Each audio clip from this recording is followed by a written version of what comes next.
question from the sister side. Finally, my name's Tanya. I work for Cisco. I'm not here to disagree with anything, but I've always had a lot of people, especially Muslims, well, not a lot of people, just Muslims, always telling me, because you're a Catholic, you're going to go to Jahannam, but we're Muslims, you need to convert and you will go to heaven. According to me, I'm a good Catholic. I try to be a good Catholic. I don't intentionally commit sin. But does that mean because I'm a Catholic, I'm going to go to hell, and if I'm a Muslim, I'm going to go to heaven? Sister asked a question that many of her Muslim friends say, because she's a Catholic, because she's a Christian, she will go to hell. That is it true that because she's a Christian, you will go to hell? Sister, according to me, if you're a true Christian, if you truly follow the teachings of Jesus Christ, peace be upon him, inshallah you shall go to Jannah. Okay. But if you truly follow the teachings of Jesus Christ, peace be upon him, Jesus Christ, peace be upon him, said, seek ye the truth and the truth shall free you. Correct? Now, what you are following, I don't know. Are you following your church or are you following Jesus Christ, peace be upon him? If you are following your church, the chances of going to Jannah is very high. If you are following Jesus Christ, peace be upon him, inshallah, you shall go to Jannah.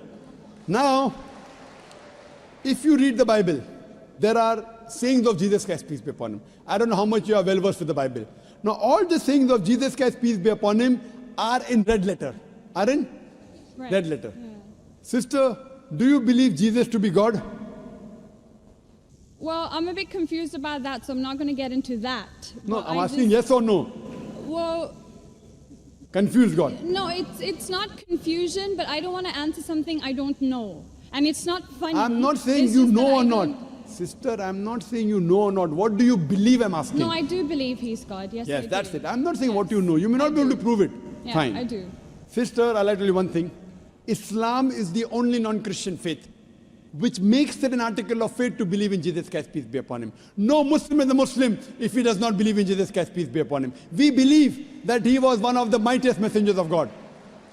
We believe that he was born miraculously without any intervention. We believe that he was the Messiah, translated Christ. Yes. We believe that he gave life to the dead with God's permission. We believe that he healed those born blind lepers with God's permission. The Christians and the Muslims, they are going together. But one may ask, where is the parting of ways? The parting of ways is, sister, that most of the Christians, almost all, they believe that Jesus Christ, peace be upon him, is Almighty God. They believed he claimed divinity. In fact, if you read the Bible, there is not a single unequivocal statement.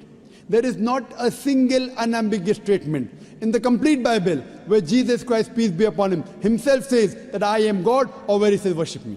Sister, if you can point out a single unequivocal statement, a single unambiguous statement, anywhere from the Bible in which Jesus Christ, peace be upon him, himself says that I am God, or where he says worship me, I am ready to accept Christianity today. In fact, if you read the Bible, I'm not talking about you accepting I'll come to it. Or not. I'm not. I got my answer already. I'm giving you, yes. I got my answer. You got half the answer, I'm giving the complete answer, okay. inshallah. You can go ahead. You got half the answer. Okay. I told you that if you're a true Christian, you shall go to Jannah. Yes. You don't know what a true Christian is. I'm giving you information what true Christian is. Okay. If you read the Bible, Jesus Christ, peace be upon him, said in the Gospel of John, chapter number 14, verse number 28, my Father is greater than I. Gospel of John, chapter number 10, verse number 29, my Father is greater than all. Gospel of Matthew, chapter number 12, verse number 28, I cast out devils with the Spirit of God. Gospel of Luke, chapter number 11, verse number 20, I with the finger of God cast out devils. Gospel of John, chapter number 5, verse number 30, I can of my own self do nothing.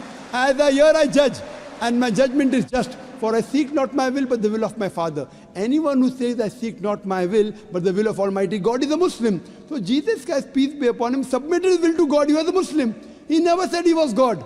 It's clearly mentioned in the Gospel of John, chapter 14, verse number 24. Jesus Christ, peace be upon him, says that the words that you hear are not mine, but my Father's who has sent me. And it's clearly mentioned in the book of Acts, chapter number 2, verse number 22. Ye men of Israel, listen to this.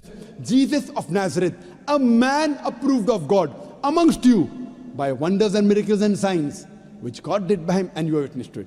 So Jesus Christ is a man approved of God amongst you by wonders and miracles and signs, which God did by him, and you are witness to it. So from the Bible you come to know that Jesus Christ was one of the most beloved messengers of Almighty God. We love him, we respect him. do we follow his teachings? If you compare what Jesus Christ, peace be upon him, said in the Bible, I told that yesterday, that we Muslims, we follow more of the teachings of Jesus Christ, peace be upon him. Jesus Christ, according to the Gospel of Luke, he was circumcised on the 8th day. We Muslims are circumcised, most of the Christians aren't. Jesus Christ, peace be upon him, said, you have to follow each and every law. Gospel of Matthew chapter 5, verse number 17. Everything of the Old Testament, you can't break one law or dot or a tittle. As I mentioned in my speech, it's mentioned in the book of Deuteronomy chapter 14, verse number 8, in the book of Isaiah chapter 65, verse 2 to 5, and the book of Leviticus chapter number 11, verse number 7 to 8, that you should not have pork. We Muslims don't have pork, but most of the Christians have pork. It's mentioned in the book of Ephesians, chapter 5, verse number 18. Book of Proverbs, chapter 20, verse number 1, you should not have alcohol. Muslims don't have alcohol, but Christians have alcohol. So if Christian means a person who follows the teachings of Jesus Christ, peace be upon him, then we Muslims are more Christian than the Christians themselves. So if you become a true Christian and truly follow the teachings of Jesus Christ, peace be upon him, said in the Gospel of John, chapter number 16, verse number 7, it is expedient for you that I go away. For if I go not away, the Comforter shall not come. For if I go, shall I send him. It's mentioned in the Gospel of John, chapter number 16, verse number 12 to 14. Jesus Christ, peace be upon him, said, I have many things to say unto you, but ye cannot bear them now. For he, when the Spirit of truth shall come, he shall guide you unto all truth. He shall not speak of himself. All that here shall he speak. He shall glorify me. Verbatim quotation from the Bible, King James Version. So Jesus Christ is prophesying about the coming of the last and final messenger, Prophet Muhammad, peace be upon him. If you're a true Christian, if you truly believe in Jesus Christ, peace be upon him, you have to believe in the last and final messenger, Prophet Muhammad sallallahu alaihi wasallam. So if you're a true Christian, you'll believe in Prophet Muhammad, and inshallah you shall go to Jannah. Hope that answers the question, sister. Thank you.